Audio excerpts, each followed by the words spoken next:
अच्छा मैडम, हमने ये देखा कि मुख्तलिफ डिजिटल मीडिया के ऊपर भी जो डीप फेक है इसका इस्तेमाल करते हुए काफ़ी सारी फीमेल पॉलिटिशियन की करैक्टर असैसिनेशन की गई, तो इसका तदारुक कैसे मुमकिन है? और ख़वातीन अगर जिसके साथ ये इवेंट हो जाए तो क्या फीमेल को ऐसा क्या करना चाहिए कि उसकी बिना पर उनकी करैक्टर असैसिनेशन ना हो और जो मुजरिम है उस तक वो पहुँच जाए? देखें, पहली चीज़ तो ये है कि आप कंप्लेंट लॉन्च करें, क्योंकि सिर्फ सियासी ख़वातीन की बात नहीं है, आम ख़वातीन के साथ भी होता है, मीडिया पर्सनस के साथ होता है, कॉलेज गर्ल्स हैं, इसमें आम घरेलू ख़वातीन हैं।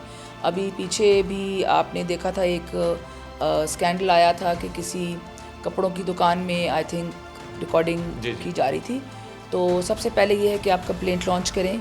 आप इसमें साइबर क्राइम है, इसमें पीका एक्ट है, और आई बिलीव कि ऐसे लोगों को बहुत सख्त सज़ा देनी चाहिए, क्योंकि अगर आप इसको सख्ती से नहीं निपटेंगे तो ये चीज़ कल को कंट्रोल से बाहर हो जाएगी।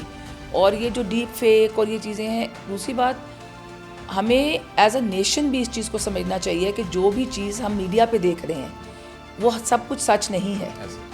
और जब आप किसी की कैरेक्टर असैसिनेशन कर देते हैं एक दफ़ा, तो उसके बाद उस मुजरिम को जब आप पकड़ते हैं तो प्लीज़ प्लीज़ उसका भी प्रोपेगेंडा करें, और वो भी आप मीडिया के ज़रिए बताएं कि जी जो पहले था वो फेक था और अब ये सच्चाई है। क्योंकि एक इंसान को आपने बदनाम तो कर दिया, उसके बाद उसकी कोई जस्टिफिकेशन नहीं आती मीडिया की तरफ से, कभी भी नहीं आती।